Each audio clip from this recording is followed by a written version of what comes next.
You don't want to just create a satisfied customer or just meet, do the minimum requirements to create a satisfied customer. You want to create a loyal customer. So Shep talks about how satisfaction is a rating, where loyalty is a feeling. So you want to build that connection and that trust. And there's a quote out there that everyone's going to forget what you told them, but they'll never forget how you made them feel. That's where loyalty comes in. You're listening to GrazeCast, a show that shares the secrets to selling perishable food products online. The show and advice is brought to you by the team at Seven Sons, which is an 8-figure e-commerce business that started completely from scratch. Each episode, we bring you one topic, 3 strategies, and one tangible resource to continue your learning and put you on the fast track in your own e-commerce journey. Let's begin.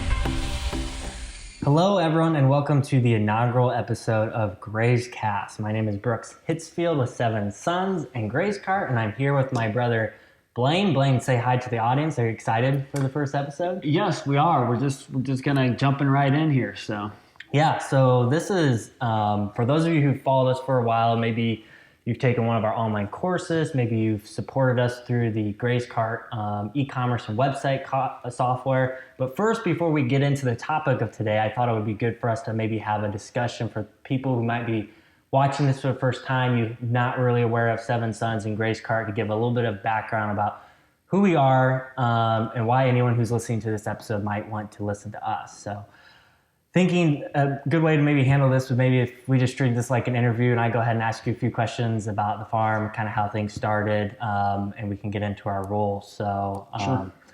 Why, if someone's listening to this for the first time, Seven Sons and GrazeCart, this podcast is going to be focused more so on marketing and business advice, specifically for food companies who want to sell on the internet, because that's kind of the path that we have fallen down. So if someone has those aspirations, Blaine, why should they take the time to listen to us? I think it's always important to ask that question anytime you're going to invest your precious time in digesting information and learning from someone. Yeah, well, and as you know, Brooks, we've made a lot of mistakes, and we've been doing this we started our pasture-based farm basically at the turn of the millennium there, so the year 2000. So we've been at this for a little while. We've made a lot of mistakes. We've learned a lot of tough lessons, and at Seven Sons, we've kind of adopted one of the things that we remind ourselves, the advice that we remind ourselves all the time is know what you know what you don't know, and know who knows what you don't. And that advice has served us very well over the years, that when we're learning to do something new, the first thing that we want to do is go find somebody who's already doing what we want to do, learn the best practices, maybe adapt just a little bit to our circumstance. But that's what I think, Brooks. I think that's what we want this podcast, GrazeCast, to be, is that source of providing you maybe what you don't know yet, and being a connection to people that you can learn from. So we obviously have Seven Sons. We service, like in the last 12 months, we've serviced over close to 12,000 individual customers. So sounds about right. Yep, we've shipped food to their door. And then we have a pretty strong wholesale customer base as well. And that's what it looks like today. But Seven Sons, mom and dad, they started the operation completely from scratch. Yes. Parents are first-generation farmers. It was probably around, the mid-2000s that we first started selling online. And that was largely something that you had helped mom and dad with to get an internet presence. So kind of what was the chronological path from first going online to today, and what really were some of the key things that helped the business grow? And that's a good point, because the question is, can you really do this from scratch? And for us, up until the time we started direct marketing, we were a strictly conventional farm operation. So row crops and raising confinement hogs for Tyson Foods, and completely went a different direction, which was created some real financial strain. There was a financial hole to dig out of. So it literally was from almost less than scratch, but starting from below ground zero. So, our path was farmers markets, like everyone starts. We started at farmers markets, gained a little bit of awareness there. We opened an on-farm store that was completely self-serve here on the farm, and we're not on a busy road, but we used our connections at the farmers markets to draw people out to our farm store. In the late 2000, well, it was 2000, probably 2005, we developed our first website, and we used that website to gain some local awareness, send people directly to that little farm store. After we had the website up and going, we discovered that, this was 2005, 2010. People were finding us online from places like Chicago, Indianapolis, 2 to 3 hours from our farm. They were driving, finding out about us online, and then driving to our farm store to pick up and load up their coolers with a bunch of food.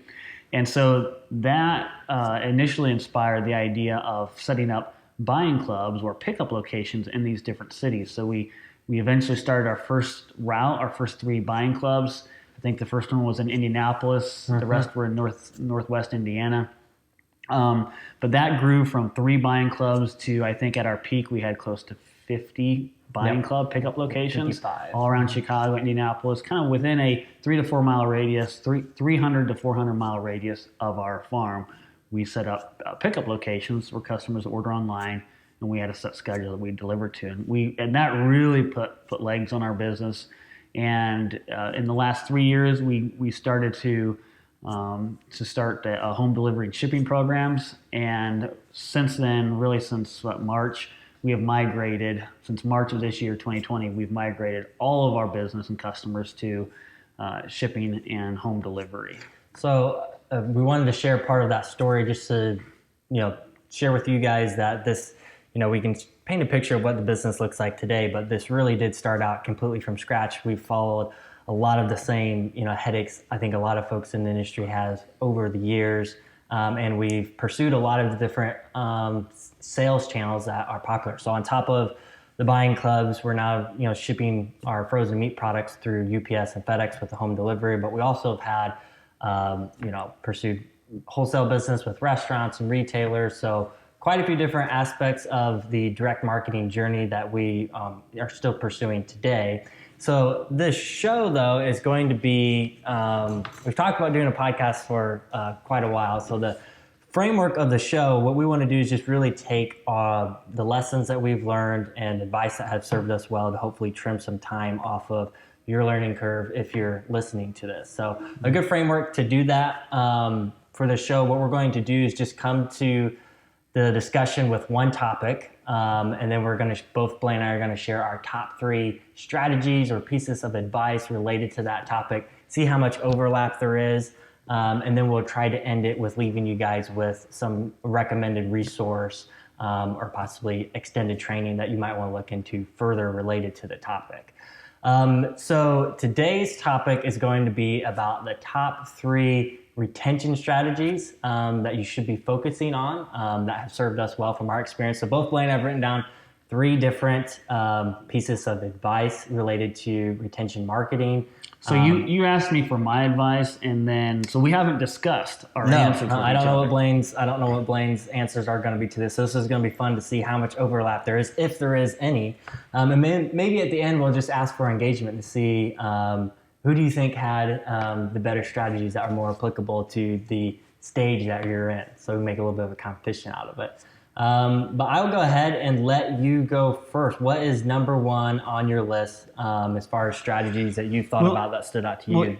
Yeah, sure. And even before we dig into that, I think it's important we talk about the how important retention is to any business. We've been reading this book as a team here at our farm. It's Amaze Every Customer Every Time by Shep Hyken, and it's such an amazing book. We encourage you all to read it. But in this book, Shep talks about how the function of every business is to get and keep customers. So get and keep customers. That's different than the goal of a business. The goal of a business is to make money and provide a profit and a living for you and I and the team here.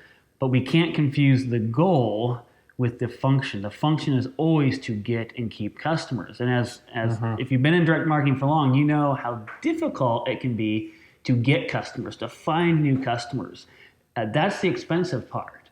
Where you really get leverage over time is by keeping those customers. And I always like to remind folks that the quickest way to create a $250,000 sales business is to just find 500 customers that spend $1,000 per year with you. So if we'll find 500 customers that will spend $200, drop $200 5 times per year, and before you know it, you have and that's the power of retention. You don't have to keep going out and getting new customers. I think that's really important for the context, because even if you are maybe just starting from scratch and you're at the farmer's market, you know that convincing that first customer to buy is always much more work than seeing the person, your loyal shopper, come back to your booth and make a repeat purchase. And I think it's really important to be talking about this topic in today's market because we're still coming off of the coronavirus pandemic, and for a lot of folks in the food industry, especially if you've been focusing online, you've probably had quite a surge in business of new faces. And probably should put on silence before this, but there's probably been a lot of new faces who shop from you for the first time. So what is it that you can do to retain as much of that awareness that you have been able to gather in the recent months? Because it's a unique opportunity that we've had in the food world to gain the amount of exposure that a lot of us have. The key now is going to be how much of that are you able to retain? Yeah, that's absolutely true, and it's kind of the 80-20 rule. 80%. I feel like 80% of our success in direct marketing is directly related to creating a repeat customer. But when you're just starting out, and really any business is always the majority of their focus seems to be on getting new customers. It should be the opposite. We should be more focused on keeping customers. I think it's Noah Fleming that always says your current customer is always your next best customer. You want to continue to get and send customers. So number one, Brooks, and I just couldn't help but do this, and I know we've been preaching this forever, but the top retention strategy that I would tell everyone to focus on is making your business easy to do business with. Shep Hyken talks about it in here that if you're not easy to do business with, you need to change your business and change it fast. So convenience. Number one for me would be convenience. Continuing to focus on convenience and obsessing about the customer experience. Literally putting yourself in your customer's shoes every step of the journey through the buying experience. That alone will do more to create a repeat customer. That's what I believe. Yeah, and that's going to be important for both gaining new customers and retention as well. I mean, you can't build a rock solid business with making it too difficult for your customers to do business with you. Yeah, and retention strategies touch. I think it's important to note this. It touches every nook and cranny, every corner of your business. Yep. Retention affects every aspect and everyone in your business. I had a feeling that would be on your list. Okay, so I guess we'll just go back and forth. So my number one thing that I had here at the top, not necessarily in particular order, but was to master telling your story and really focusing on content marketing.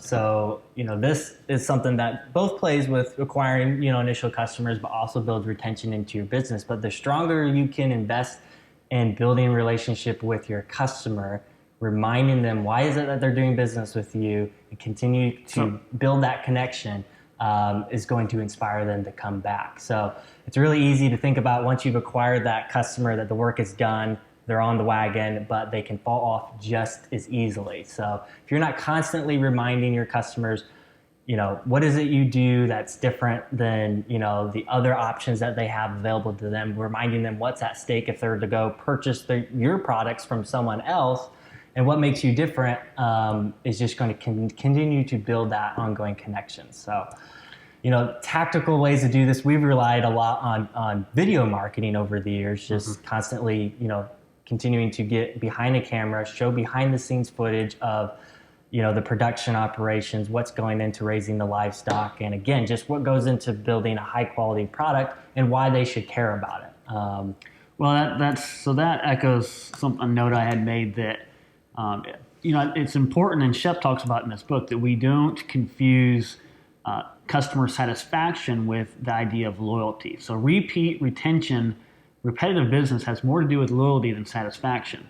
You don't want to just create a satisfied customer or just meet, do the minimum requirements to create a satisfied customer. You want to create a loyal customer. So Shep talks about how satisfaction is a rating, where loyalty is a feeling. So you want to build that connection and that trust. And there's a quote out there that everyone's going to forget what you told them, but they'll never forget how you made them feel.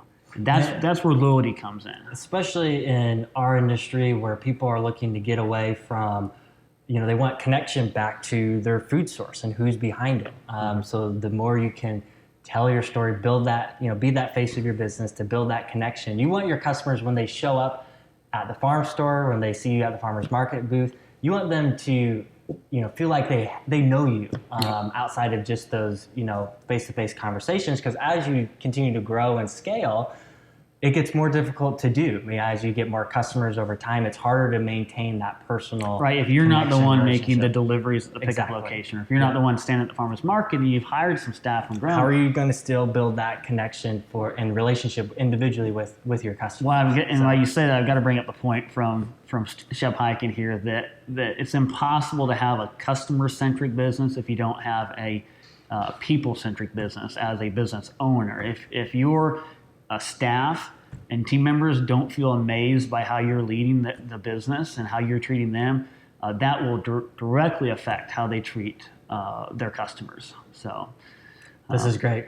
We want to keep it under 20 minutes ideally. So what's number 2? Well, hold on. Back on number 1, I've got to just say, and you might have touched on this earlier, when it comes to convenience, the best practical advice I can give is avoid the convenience killers. So the convenience killers are delivery fees, convenience fees. If your customer uses a credit card and you charge them extra for that, convenience fees, that's an oxymoron. There's nothing convenient about a fee. So get rid of those as fast as you can. Another one would be down payments, requiring upfront payments. Your customers are not your bank. Even delayed, so if there's a long waiting period before customers can get the product, that's a convenience killer right there.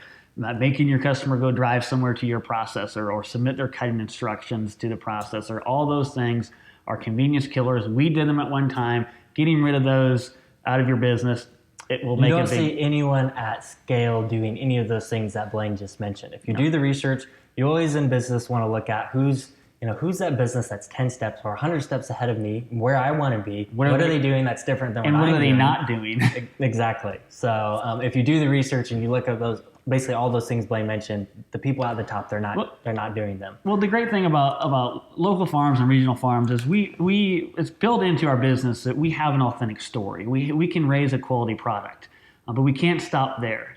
We're the biggest gap, and we talk about this all the time. We drive it home all the time, but we've got to keep reminding ourselves it's convenience. Convenience is the only reason that companies like ButcherBox and Crowd Cow are acquiring new customers like crazy. It's not because they have a better product or they're telling a better story.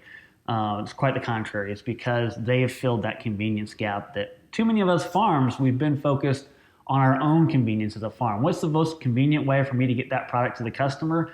We've got to flip that question on its head and turn it around and say, what is most convenient for our customer, not us as farmers and marketers. So, all right. So you're asking me for number 2. Number 2, yep. Well, it's exactly what your number 1 was.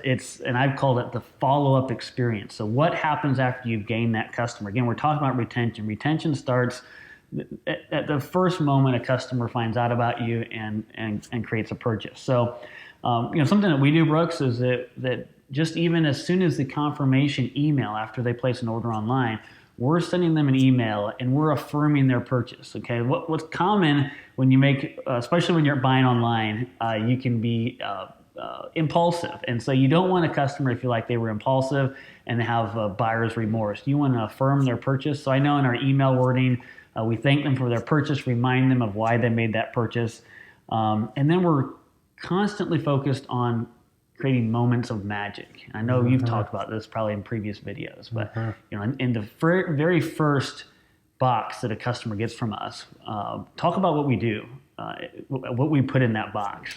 The first box that's received, so we have I think we have an entire video on this that we do, but we put in a small gift that they're not expecting. They don't we don't tell them about it ahead of time, but we have this branded hot pad with our logo on it. And then there's a thank you card inside the hot pad that just, again, thanks them for investing in improving our food system by making a purchase with us.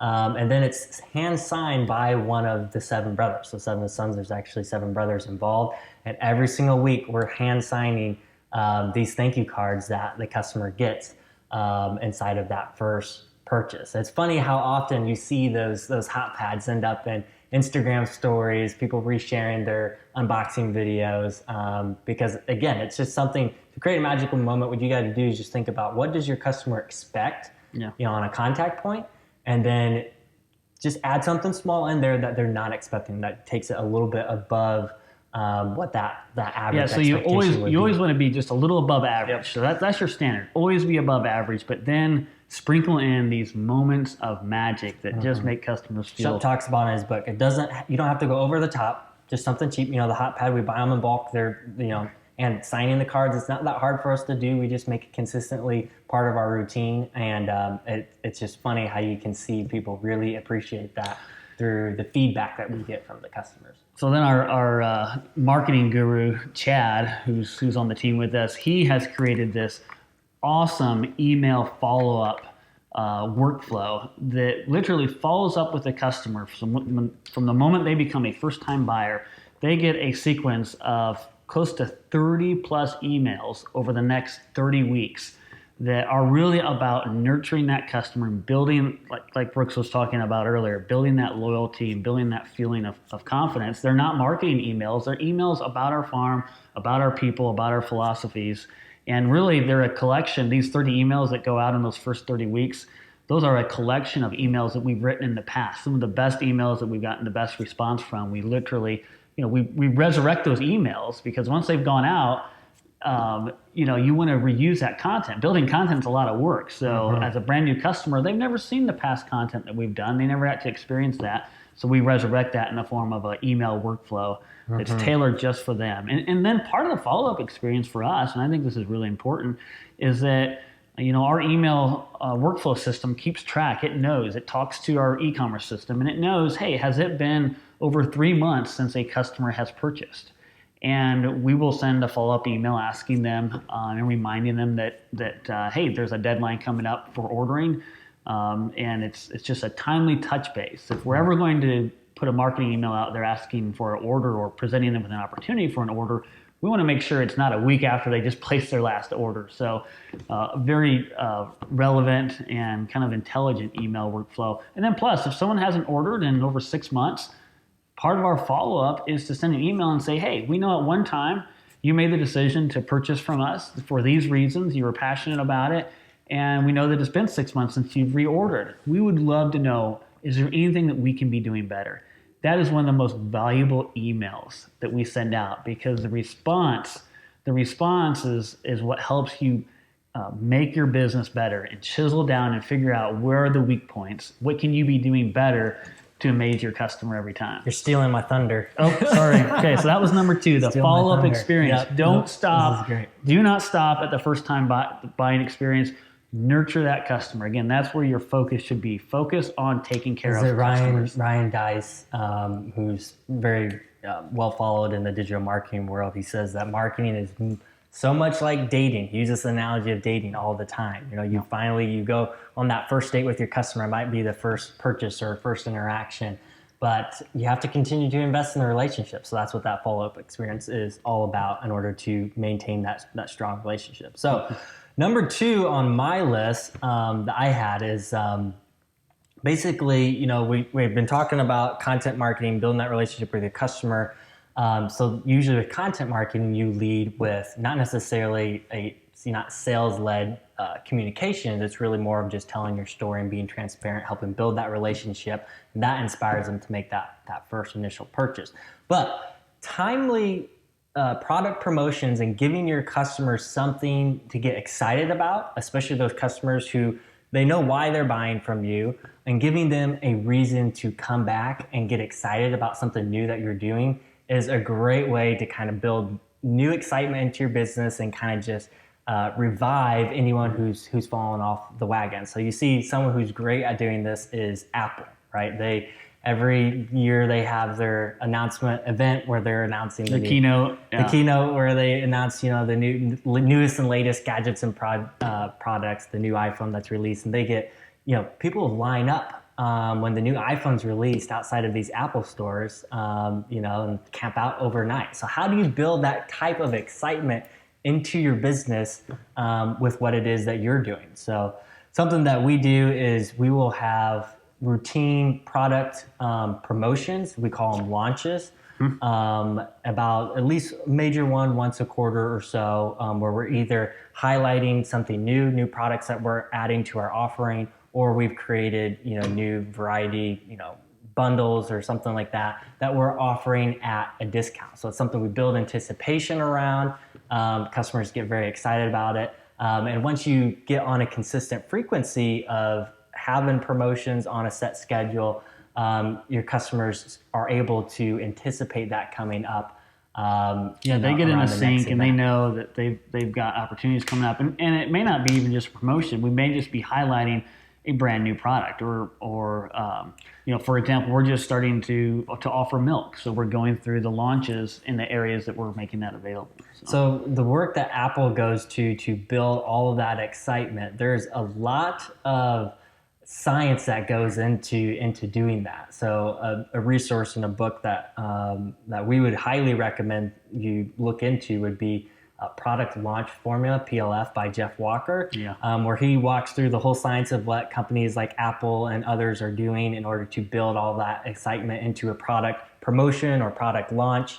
And it's often used, the formula he teaches is often used in the online education space, people who sell courses and things like that, but it can also be tweaked and tailored to a retail setting like the industry that we're in. So, so this is definitely something that I know has built a lot of excitement with our customer base, and it's becoming a core aspect of what we do to inspire folks to come back. Well, and we talk about this in the Profit Platform course, but back to how when we started off this conversation about the quickest way to build a $250,000 business is, again, find the 500 customers, or just, I guess, for $250,000 it's only 250 customers.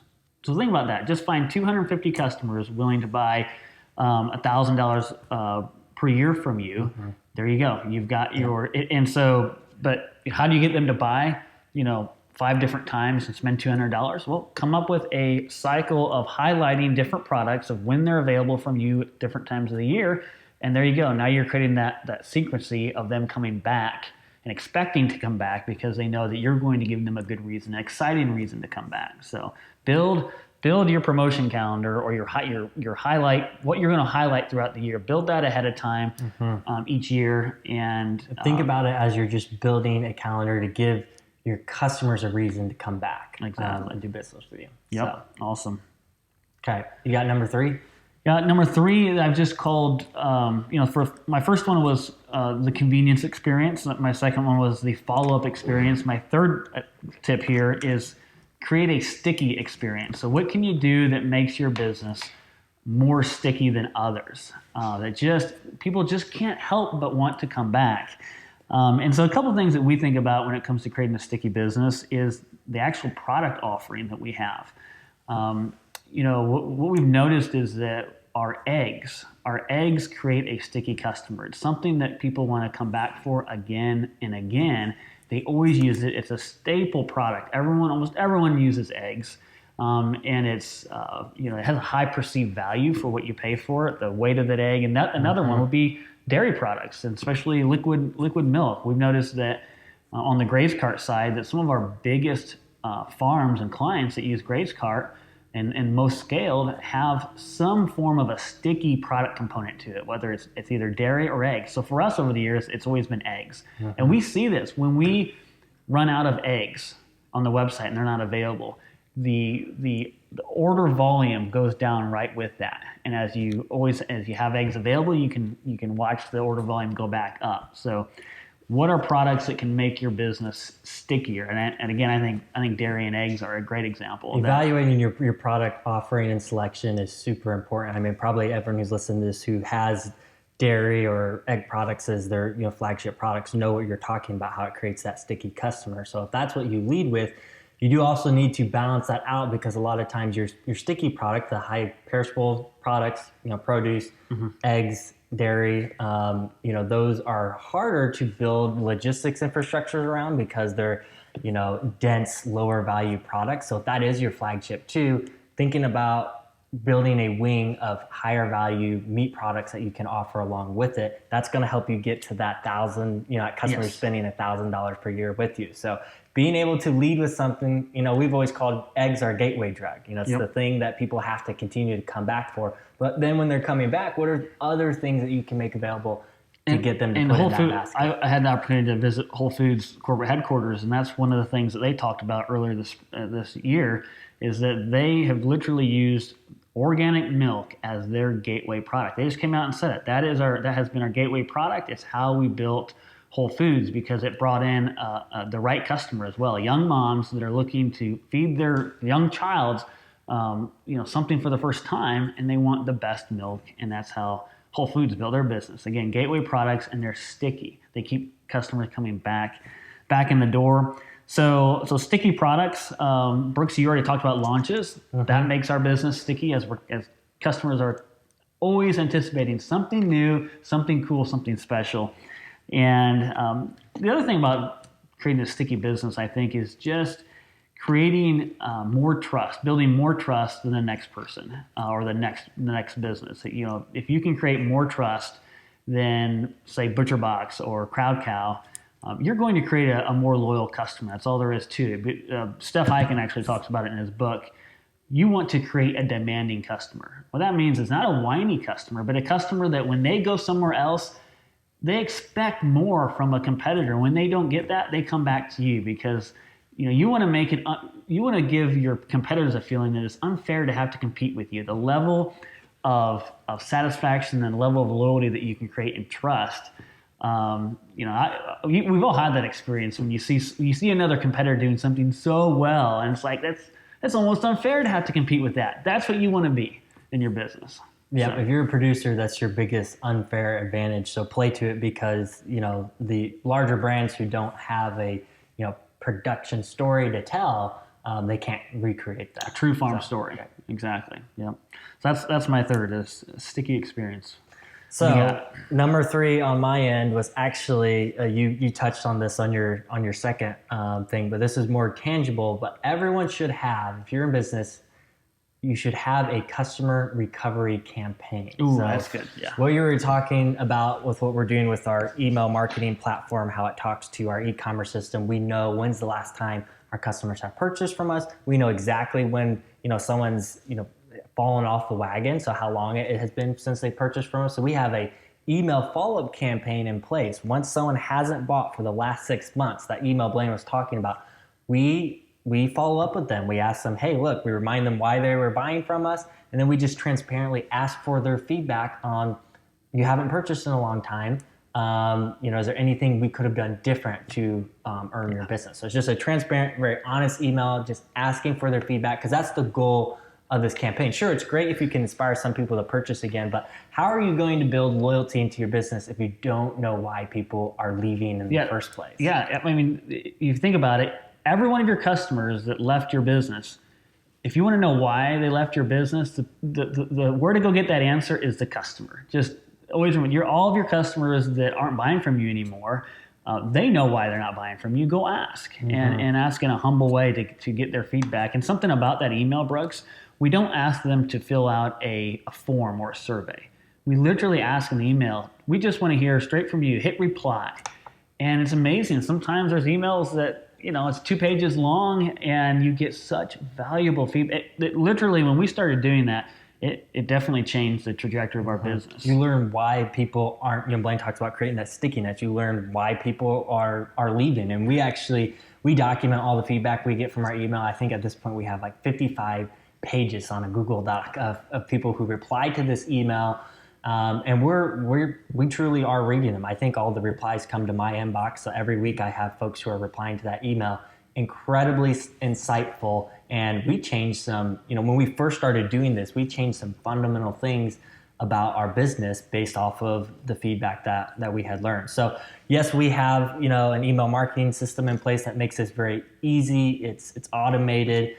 So that's one way to, invest in those tools because they do leverage your time. But even if you don't have that set up at this point, there are ways. Drill into the data. Maybe it's on your e-commerce system. Find some way to see the last time that someone's purchased from you. If you're using GrazeCart, that's something very easy to do just by looking at your customer database. Find the folks who haven't purchased in the last 6 months. Export that list and make sure that you follow up to learn why, what made them fall off the wagon, and see if there's anything you can tweak about your business to fill those gaps. And yes, it takes time. I mean, you've got to read those emails. You'll want to reply to most of the emails, but that is where you really invest true value in your business. It's going to boost sales too. If you do this, you're going to have customers who will reply and say, hey, you guys moved a pickup location or something like. I remember when we first did this, we had a lot of people who bought from us from our local pickup locations. And maybe we had closed down a pickup location or something like that. So we had a lot of folks who reached back to us and say, hey, look, you don't deliver in my area anymore. But they didn't realize that we had a home delivery program. And even though we had been, creating email marketing material around our home delivery program as well, there's just a lot of folks, surprisingly, who didn't even know that was something that we offered. So you're going to find that when people reply to the email, there's going to be certain things that they're not aware of, and you're going to find a great opportunity to, have those customers recovered. Yeah, and the email shows that you care, and that's what creates the response and people getting back to you. So, one thing I wanted to leave everybody with is just really they can take action on something really actionable, and that is, I know that when we started our business, and I talked to other farms that are direct marketing, we all tend to jump through or bypass the system that our customers have to use to get their products from us. So like for our own like years ago, whenever I wanted to take home some steaks to grill, well, before I'd leave the farm, I'd walk into the freezer and grab those steaks. It's something we eventually started writing down that inventory so we keep accurate inventory. And that's how we used our own product for a long time. And finally, at one point we said, you know what? We want to know exactly what it's like for our customer we want to go through the experience that they go through to get products. Mm-hmm. And so we said, no more walking in the freezer and just grabbing your products, because that's pretty convenient, right? So we said, no, we need to order. Not only do we need to pay for it, we're going to pay for it out of our own pockets. So we're going to pay the company for it. So we're going to experience what it's like for a customer on a budget. And then we're going to adhere to the same order deadlines, the same pickup locations, everything that our customers have to do, we're going to make ourselves do. And if you force yourself to go through your customer's experience, you will most likely make dramatic changes to your business. That's exactly what it was for us. We realized that most of our bundles were priced way too high. We realized that the order frequency was way too wide, and all kinds of epiphanies that we had. That's a really good call to action, I think, because if you put this in place, you require all your family members to do the same. Yep. Go through the process that all your customers go through, pay the price that your customers have to pay. Yes. And if your parents or if your wife if they find it's a barrier, you will hear about it. Yes, you will hear about it. You're going to hear about how inconvenient your process is and what needs to be different. Yes. You're going to start getting suggestions and some really good ideas that can help. Because again, those are going to be your most loyal customers, so they're going to tell you what's going to make life easier. And don't cheat the system. Don't order from your own business and make a personal payment to it and just pay yourself right back personally. No, keep it in there. Build your income budget so that, yes, you can afford to do that, but make sure you experience everything your customer experiences. That will, for sure, absolutely change your business. Force yourself to do it. At least for 3 to 4 months, your business will change. That's great.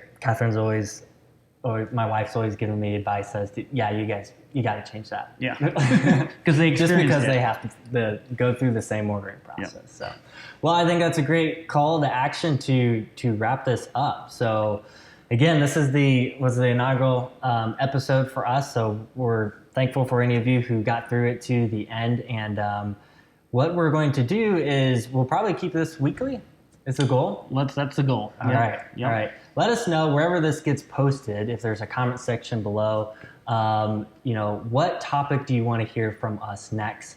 And then what was the biggest aha moment or maybe strategy that you're going to pursue first after hearing through some of the ideas that we've talked about in the episode. So this is meant to be an audio podcast, but we might put it on YouTube. It's going to be on YouTube. We have the camera going. It's going to, wherever it ends up, I'm sure there's going to be a comment section. So we do want to hear from you guys. And again, we're starting this from scratch. So if you enjoyed the content and the discussion, be sure to like and share because the more exposure we can gain with this, then the more that we're going to be able to justify investing and putting into the show. So yeah, sounds good. This is fun. So this is literally where we sit back and forth during the weeks, strategizing and sharing ideas. So literally this is kind of just like an out loud discussion. I like how we're sharing three things because when Blaine and I go into this, we don't talk about it ahead of time, and it's interesting to see the perspectives that come out of it. So we'll have guests on the show from time to time. So if you have an idea for a guest, someone you want to hear from that you think could add a lot of insights when it comes to